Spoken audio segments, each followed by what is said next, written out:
One. Hello there. Welcome to Living Live. And I'm so excited today to introduce you to Chloe DiVita. Now, Chloe is a professional speaker and digital media strategist, uniquely recognized as being able to crunch the numbers, sell the product, connect with the community, and create the marketing team all at the same time. She's a wizard, you guys. She has produced, directed, and emceed the Blog Pause annual social media conference for 7 years, where 500 attendees gathered for 3+ days, learning the latest in digital media. Welcome, Chloe. So glad to have you here today. Thank you so much. And I forgot to mention that it's Chloe. Oh my gosh. That's okay. Everybody does it because it's spelled the same, and that you can blame on my mom. Mom. Yes. Mom. Well, mine is Lynda, so people spell it wrong. Or they call me Lydia or Lindia. So it's all good, right? Hey, they say a rose is a rose by any other name, but you got to just spell it right. Yes, exactly. So thank you very much for that. And I'm excited to be here. Now, before we get started, you guys, if you know somebody who has a business and they're into digital marketing, which they should be, please share this with them because we want to make sure that we get as much information out to as many people as possible. So we're going to, today, Chloe and I are going to talk about digital marketing. We're going to talk about some other things too. So please share this out with them. And then when we get to the end of the show, so you got to stick around, we have a free gift for 5 people, the first 5 people to respond. And this is also available to the replay viewers, okay? Yes. So let's get started. I wanted to talk about, Chloe, first is Facebook craziness, okay? Yes. Facebook changes as often as I take a shower. Like every single day, they're changing something. So I'm telling you, first of all, I take showers every day, okay? Noted. Okay. Okay. So, gosh, what are they doing now? What can we expect next week? Do you have any idea, Well, it's interesting because in the end, Facebook is a platform it's a public company. They're trying to make money. Their bottom line is always going to be to the shareholders. Right. So as much as they're building this community and they're trying to get people to engage on the platform, they also have to think about revenue. So they're going to keep making changes as the world shifts, right? Our digital world is just it's pretty amazing how fast things come out, how fast things shift, how fast things change. So they're just trying to keep up with everybody else. And in the end, being in service to their shareholders, that means all the changes we see are less about us and more about them. And so we just have to ride the wave and figure out, okay, how do we move with these new things? And how do we keep connecting with the people we want to connect with, knowing that the whole roadmap is changing? So that's a good point, right? It is really, because I hear the saying, follow the money to figure out what's going on. And it is a good point. It is a business, even though it's free for us. How are they going to make money? Well, they got to make it somehow. Yeah, advertising and all of that. And I was actually pretty happy with the announcement that they made around shifting the newsfeed to be more content focused. So I'm totally with you. Yeah. Yeah. It doesn't even matter anymore. They're basically saying what Mr. Big Z said is that it doesn't matter whether you're a page or you're a group or you're a person or what you are. When it comes to how your content shows up in somebody's newsfeed, it's going to be based on the engagement on the content. And something I'm noticing, and I think others are probably noticing since the shift has gone into play, is I'm seeing a lot of the same content showing up. So it seems like they're almost taking it to the extreme at the moment where that one piece of content that our friend posts and is getting all this engagement, every time I go look at my feed, it's the first thing there. It's the first thing there. And so I'm seeing it over and over and over and over again.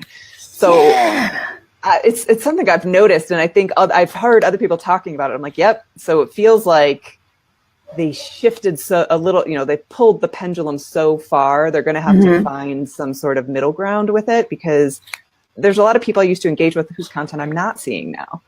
And so it's taking the algorithm to be at the content level and not at a page level or an event level changes everything for how people connect. So do you think that this is going to where people who have businesses are actually just going to have to bite the bullet and start paying for ads and target them to exactly the people that they want them to go to? I think that's where we're headed. I don't think I don't think the ability to connect is completely lost yet. However, it's much more difficult. And with all of this, there was a big shift to groups, right? Be in a group, have your group, because that's seen better. And while that's true, and I support focusing some of your effort in groups and not posting as much, the old way of post a lot on Facebook to get more attention, it doesn't apply anymore. It's more about quality than quantity. Mm-hmm. So when you think about using your groups, you still have to remember that a lot of people engage in a group based on what they see in their feed. So the content that shows up in the feed still, even though it's from a group, they're not necessarily all going to look at the group and then see the content. They're seeing it initially show up in their feed and then clicking through maybe to go see the group piece. So it's still getting that filter of the algorithm. And so if you can't keep your engagement really high within the group, you're going to end up being subject to the same, the eyeballs on your content are going to go down unless you get people to do the, see first, go in and be one of the people that goes into the settings and says, here's a page, I want to see the content. And you can actually set that in Facebook and say, see first. Each person gets 30, by the way. You get 30 pages or events or whatever groups that you can see first. Really? Okay. I didn't know that. 30. Yeah. That's the magic 30. number. 30 is the magic number. And then Facebook will put it into your newsfeed for you for those that you choose. And then obviously many groups have much more members than 30. So they're going to hope some people choose them. And for those that don't, the only way that it's going to show in their feed is if in the group, the engagement is there. Okay. Well, now talking about the 30, do you know, is there a way for me to find who I have selected as see first? For you, that's a good question. And I'm not sure. I know as the group owner or the page owner, we can't see who our see firsts are. So yeah. Okay. So, but for me, I can't say who are my 30 see first that I've selected. You might be able to I haven't gone and checked to see if there's some visibility. It seems like that would make sense, but I just know that on the page level, you can't tell who your see first are. Okay. Because that would be good, right? So that way I can say, you know what? I don't want to see this one first anymore. Yep. I'd rather see this one first than that one. So yeah. Okay. Well, that's very interesting. I love it. Okay. Well, Facebook is definitely a crazy land, and we never know what's going to happen. And like you said, if we can predict the future, and as far as the money, following the money, maybe we just need to think more along that lines. And so for me, I see it as going into kind of like TV and stuff where commercials are what pays for TV. Right. And so how is Facebook going to be paid for to its shareholders? And that's through ads, paid ads. So that's how I see it happening. But I'm not a social media expert, so I don't know. Ads are still they're going to be the big thing, and I think I actually would encourage people to get over feeling like they shouldn't be doing that, because most places that you advertise on, you pay. When social media came around, in the heyday of it, and you didn't have to, and you reached all these people got spoiled by it. Yeah. And so we're kind of, at the end of that, and it's shifting, and I'm sure there'll be something new coming up. But I mean, you can even get a fairly good reach and get some good engagement for $5, $10 on a boost on Facebook. It doesn't have to be hundreds or thousands. Oh, let's talk about that, because I know there's Boost, and then there's like Ads Manager. Yeah. What's the difference between the two, or is there? There is. The main difference is when you just boost, you have less ability to target. There's only certain demographic info, interests, and different things that you can choose. And it's easier. So a lot of people will do it just because it's simple. You can click boost. You only have to click a few things and you say pay and it's out.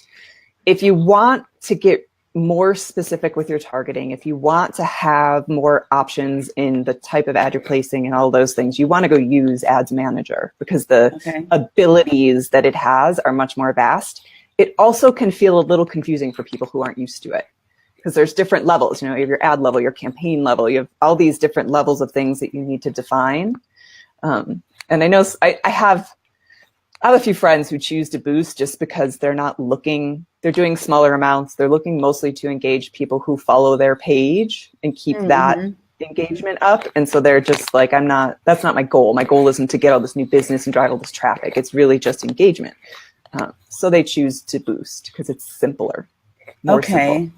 And then can you boost on personal timeline, or is that only on your business page as well? Only on pages can you boost. You can share things on your personal timeline, but yeah, no boosting personally yet. Who knows if that will change? That's true, because there could be more money in there, right? Yes, there could be.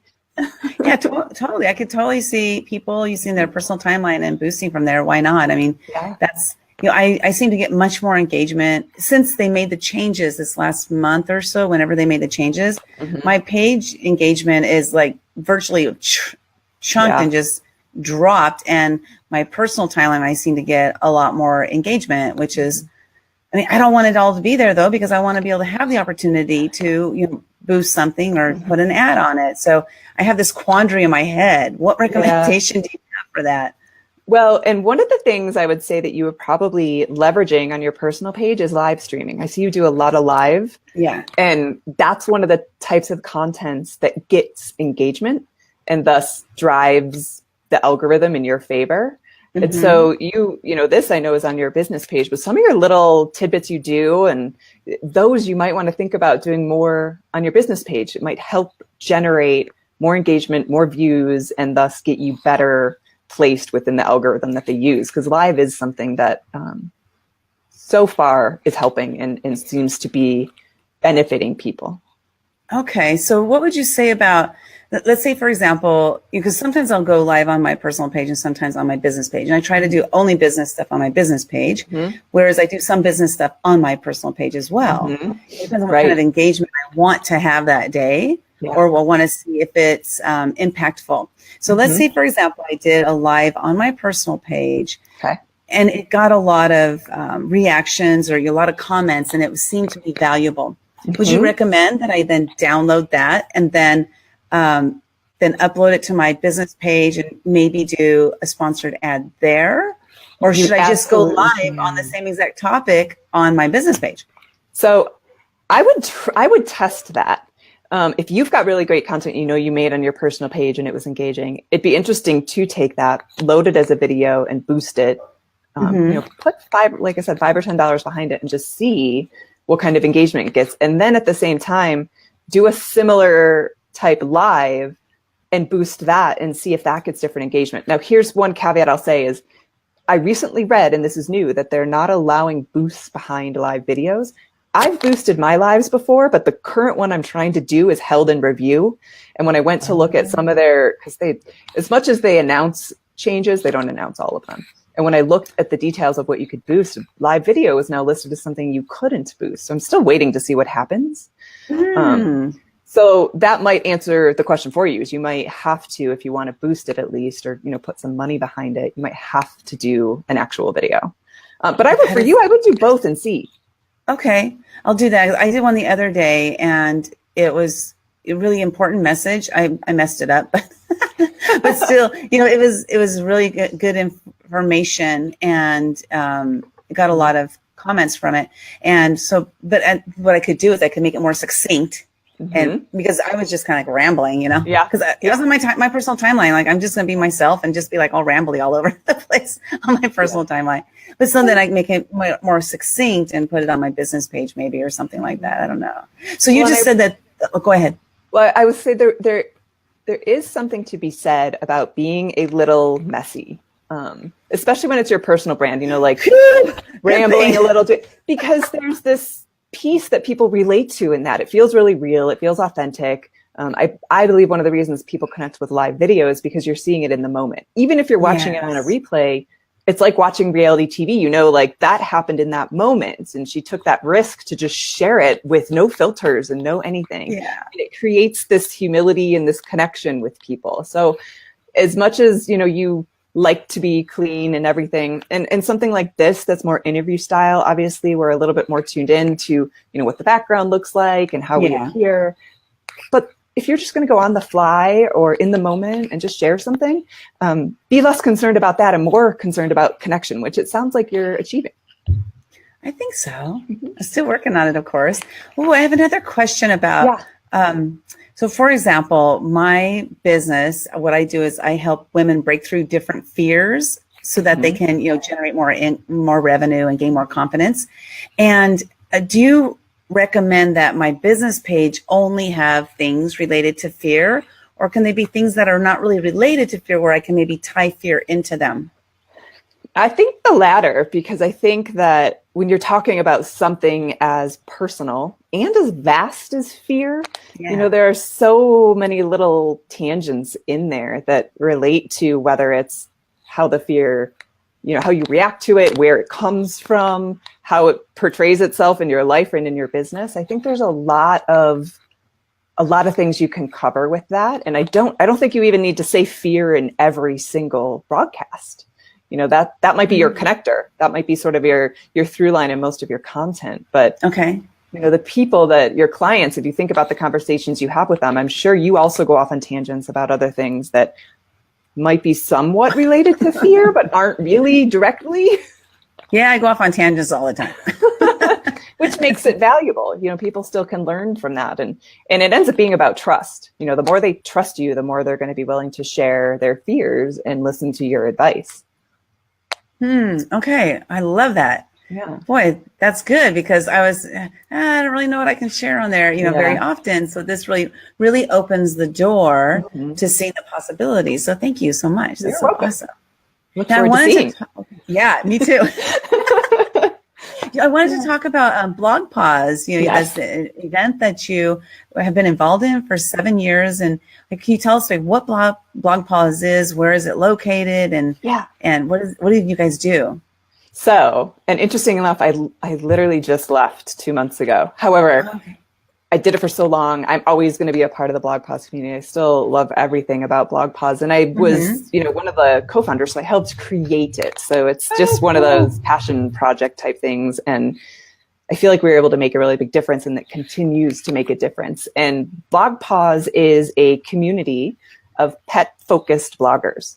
So dogs, cats, ferrets, rats, literally horses, any kind of pets you can think of, even reptiles and birds. And, we're very just a loving pet community. And the focus is to create online content, good quality online content to help pet parents. And so we had tons of different bloggers. We had people in the network who are just, Instagram focused, or maybe just focusing on Facebook or YouTube. It was really about creating a space online for them to share content, to share advice, to share information. And we taught them how to do it better. So we taught social media, and we taught online media, and we taught how to plan your time, and all these different things related to running your blog as a business. And part of that was the conference. So each year we held a conference, and they come and they get to learn those things live. And we brought in great keynote speakers, and just really, and it was pet friendly, which we just, you loved it. Every time you turned around, there was a dog or a cat. We had a capybara once. We had a mini pet pig. We've had so many different kinds of pets that come to a hotel and hang out with us. So, oh my gosh. Yeah, it was fantastic. And the hotel loved that. So I'll give a shout out to Starwood Properties, because they're the ones we found that were the most pet friendly and the most willing to work with us. And so all of our events for the last, I think all but one event ever have been at Starwood Hotels. So the new one's coming up in April. It'll be in Kansas City, Missouri. So do they do it all different places in the United States? It travels around, and our whole team was remote, still is remote. So Blog Pause itself didn't have like a specific city headquarters, and the event traveled around. So it was really quite, it was mobile. That's really cool. Yeah. I love it. Well, I never really thought of, you said reptiles, I think. I never really thought of them as having paws, but I guess. I know. Maybe they are. I don't know. Paws and more. I love it. That's fun, because I have a friend who she had an Instagram account for her dog, who recently passed away, of course, which is sad. But the outpouring of people just wanting to follow this dog, and she's like, we got all kinds of treats mailed to us. Sweaters and all this stuff for her dog, because people were following him on social media. Her, She's like, yes, I get more reactions for my dog than I do for myself, and she's a marketer. It was a common joke we had that, everybody in the network got more mail for their pet than they did for themselves. Well, when I get mail for myself, I don't really want to look at it because I know, right? That's no fun. Exactly. Yeah. Well, now you're on the TEDx Cambridge speaker coaching team, and which is really awesome. The Heroic Public Speaking faculty. Can you tell us what that is, and is that something other people can get involved in? How does that work? So, TEDx Cambridge, which is one of the top TEDx events in size, they have it every year at the Boston Opera House, which is just a gorgeous venue. And it's been led by Dimitri Gunn for quite a while. Tamsin Webster used to be the coach, and she's fantastic. She handed the reins over to Heroic Public Speaking. And if you're not familiar with them, check them out. They have an amazing program. Michael and Amy Port lead it, and they have such a way to bring out the best of everybody for being on stage and becoming a performer. So I've studied with them and trained with them, and I am a teaching fellow at their grad school. And so when the opportunity came up for Heroic Public Speaking, which we call HPS, for HPS to partner with TEDx Cambridge and help the speakers that were going to be on the TEDx Cambridge stage, a group of us just became the team that now gets to guide them through the process that Michael and Amy have created. And it's fantastic because we get to see the content as they create it. We get to see them as they perform it. We already know who they are, but I can't share that because it's not announced yet, but coming soon, it will be. And the speakers are just fabulous. So you get to really meet with some big ideas, right? Some people who are really looking to create content and inspire. And it's not like anybody can just be a part of, I see you, Gal. It's not like anybody can just be a part of the coaching team, but anybody can work with Michael and Amy at Heroic Public Speaking and really learn everything that we're sharing with the speakers at TEDx Cambridge. That's awesome. I love it because I've considered wanting to speak on a TED stage. I say it that way because I don't know if I'm really ready to fully put it out there yet. Well, you just said it out loud. Did I? Are you sure? That wasn't me. That was my alter ego. Yeah, stop it. No, just kidding. Yeah. Oh my gosh. It seems so like that's in speaking. In my mind, that's the penultimate of public speaking is just, yeah. Okay. So I did put it out there. Okay. I will be doing it at some point. Okay.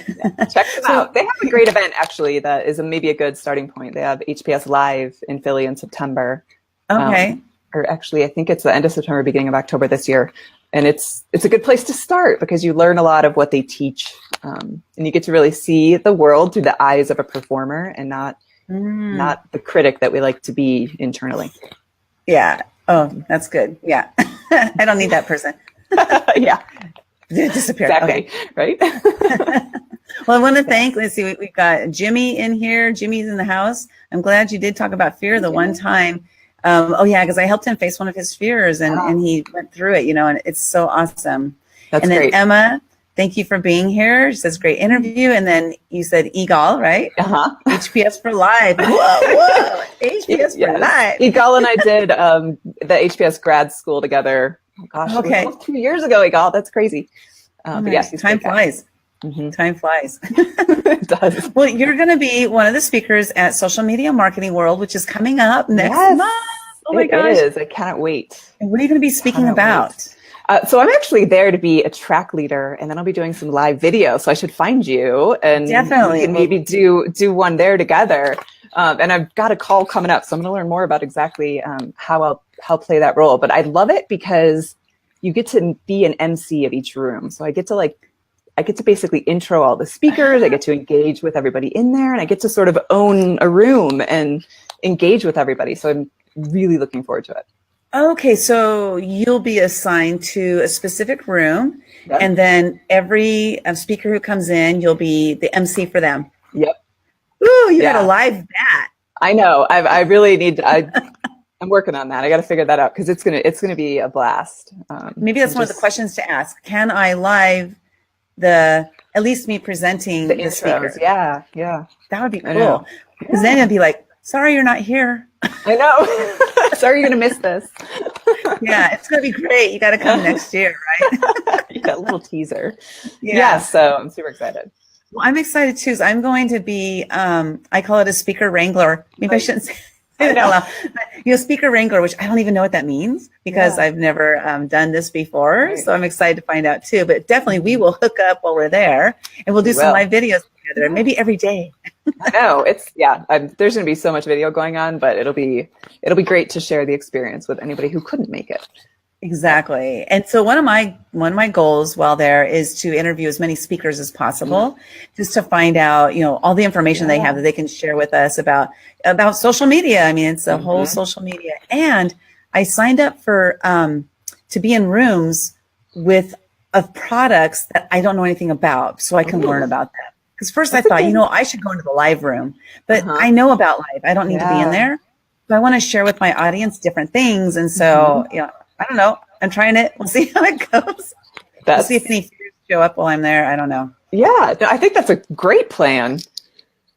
I think so too. I get nervous about stuff like that. And then I realize that, what, just do it anyway. So that's where my, like helping people through their fears is like, just do it anyway. Yep. And the dogs agree too, because I see that. Yes. One of the neighbor's dogs, It's so funny. I don't know. But yeah, it's a big dog. Obviously you can hear that. But, so what's the last thing? Oh, you know what? You have a free gift. Oh, I do. Yes. Yes. Okay, so it's for the first 5 people. And so I'm going to put free gift up on the screen there. So share with us what your free gift is. I wish I could make it go like this, I know. That would be fantastic. Well, I'm going to see if I can try. Well, you're giving away your free gift. Yeah, so I'm giving a free gift away. So for the first 5 people that comment and request it, I'm giving a free 20-minute consultation about digital. And what's great is if you want to keep that focused on live video, we can talk about that. If you want to keep that focused on more a social media strategy that you're trying to put together, we can talk about that.